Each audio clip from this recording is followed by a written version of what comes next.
right, today we're going to do section 38.3. So now the chapter breaks it down kind of by category, and we're going to read how Rome influenced modern life. So this is all about their art. Vocabulary: patron is a person who promotes artistic activities by paying for new works and supporting artists. So it's the people that buy art. So the Romans adopted aspects of other cultures. They modified and blended them into their own culture. This was true of Roman art. The Romans were especially influenced by the art of the Greeks. In fact, historians often speak of Greco-Roman art. The Romans were skilled in creating realistic statues. They imitated Greek sculpture, but they were particularly good at making their sculptures true to life. The homes of wealthy Romans were decorated with colorful murals and mosaics. Remember, mosaics are the tiny tiles that go together to make a picture.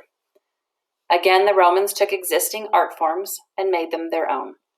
They painted beautiful frescoes, a type of mural. Frescoes are painted on moist plaster with water-based paints.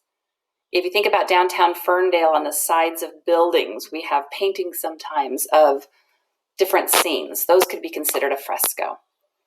Roman frescoes often showed three-dimensional landscapes and other scenes. Looking at one of these frescoes was almost like looking through the wall at a scene outside. You've probably seen similar murals in modern restaurants, banks, on the sides of buildings, and in other public places. Romans were also great patrons or sponsors of art. They paid thousands of painters, sculptors, and craftspeople to create their works. As a result, the Romans left behind many examples to inspire future generations. Here's some pictures. American artists have often used a Roman style in sculptures and paintings of heroes. Here you see a Roman statue of the Emperor Caesar Augustus left, and an American statue of George Washington right. In what ways are they alike? And obviously there's a lot of similarities there, right? Okay, so here's another one. With their frescoes and mosaics, wealthy Roman homes were like art galleries. And you can see some of the paintings on the walls there. 1,000 years after the fall of the empire, Roman art was rediscovered during the period called the Renaissance. Great artists, such as Michelangelo, revived the Greco-Roman style in their paintings and sculptures. A famous example is the ceiling of the Sistine Chapel in Rome. The ceiling shows scenes from the Bible painted by Michelangelo in the 1500s. A Roman would feel right at home looking up at this amazing creation. Roman art has continued to influence painters and sculptors. Roman styles were especially popular during the early days of the United States. Americans imitated these styles to give their art dignity and nobility.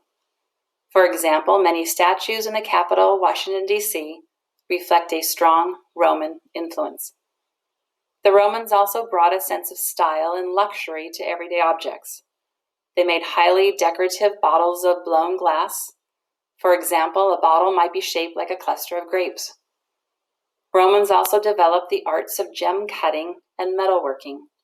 One popular art form was the cameo.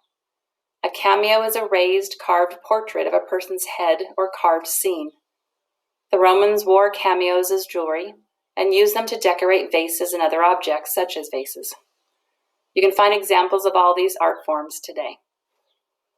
So in your ISN pages, they want you to choose 4 types of art that interest you, and then just write a really brief description of what that is. So you could put like frescoes, and those were painted murals on the sides of buildings, and then go through and choose 3 others. What are some examples of how Roman art influences us today? And in particular, think about the sculptures that were prevalent in ancient Rome and the sculptures and what they look like today. And that's all for today. One short section, and we'll continue tomorrow.